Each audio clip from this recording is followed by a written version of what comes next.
चलिए अब आगे जान लेते हैं पंडित जी से कि पीपल के दर्शन पूजन का सही समय और सही दिन क्या है। ये जानना मुझे लगता है बेहद अहम हो जाता है। बताएं पंडित जी। देखिए, हमारे शास्त्रों में ब्रह्म मुहूर्त में पूजा करने का अपना एक अलग ही महत्व है। क्यों? क्योंकि ब्रह्म मुहूर्त जो होता है वो 4 बजे से लेकर के सूर्योदय तक ब्रह्म मुहूर्त होता है। अब ब्रह्म मुहूर्त में ही सनातन धर्म में पूजा करने के लिए क्यों सभी लोग कहते हैं? इसका एक कारण है। ये कारण आज तक आपने शायद अनुभव न किया हो, लेकिन अनुभव करिए। हमारे नासिका के 2 छेद हैं, नाक के 2 छेद हैं, और दोनों छेदों से एक साथ हवा नहीं निकलती।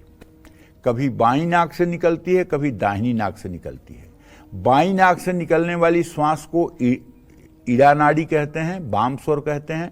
दाहिनी नाक से निकलने वाली श्वास को पिंगला नाड़ी और दाहिना स्वर कहते हैं। ठीक है? तो जब ब्रह्म मुहूर्त होता है तो उसमें 4 से 8 मिनट तक दोनों नासिका छिद्रों से एक जैसा स्वर चलता है, दोनों से एक साथ स्वर चलता है। जब दोनों से एक साथ स्वर चले तो इसी को कहते हैं सुषुम्ना नाड़ी का प्रवाह। और सुषुम्ना नाड़ी का प्रवाह होते ही अगर आप पूजा कर रहे हैं तो आप एकाएक समाधि अवस्था में चले जाएंगे। अर्थात आप आंख बंद करेंगे तो ऐसा लगेगा जैसे आपके कमर में किसी ने प्लास्टिक की रस्सी बांधकर और आपको 3 फीट ऊपर खींच दिया है और आप आकाश में स्थित हैं, ऐसा आपको अनुभव होगा। आप करके देखिए ब्रह्म मुहूर्त में पूजा। ग्रहण में पूजा करने के लिए, मंत्र जप करने के लिए क्यों कहा जाता है? ग्रहण में भी सूर्य चंद्रमा की स्थिति से ये सुषुम्ना नाड़ी का प्रवाह हो जाता है, और सुषुम्ना नाड़ी का प्रवाह हो जाने से मंत्र की सिद्धि हो जाती है और व्यक्ति समाधि में चला जाता है। इसी तरह से जब दिवाली के दिन मंत्र सिद्धि की बात की जाती है तो दिवाली में चूंकि सूर्य और चंद्रमा एक ही राशि में होते हैं, इसलिए दोनों नाड़ियां चल जाती हैं प्रदोष काल में, सायंकाल या मध्य रात्रि में। तो उस समय लक्ष्मी पूजन करने में भी समाधि की अवस्था प्राप्त होती है, जिससे सिद्धि मिलती है। तो कहने का मतलब यह है कि ब्रह्म मुहूर्त का इसलिए महत्व है, साइंटिफिक महत्व है। कोई ऐसा नहीं है कि ब्रह्म मुहूर्त में पूजा कर लीजिए तो पूरे दिन खाली रहोगे घर के सांसारिक कामों के लिए। नहीं, उस समय की अपनी एक गरिमा है, उस समय की अपनी एक मर्यादा है। कई मंदिरों में सुबह सुबह ही पूजा अर्चना की जाती है, लेकिन शास्त्रों के अनुसार ब्रह्म मुहूर्त में पीपल के पेड़ की पूजा नहीं की जानी चाहिए, क्योंकि इस समय मां लक्ष्मी का वास पीपल में नहीं होता है। ब्रह्म मुहूर्त में पीपल के पेड़ में दरिद्रता निवास करती है। ऐसे में इस समय पीपल के पेड़ की पूजा करने से घर में दुख दरिद्रता का वास होता है।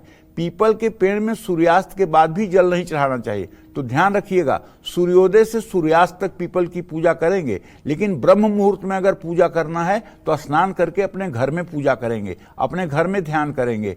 निश्चित रूप से अगर आप ध्यान करते हैं या जप करते हैं तो समाधि अवस्था को प्राप्त होंगे।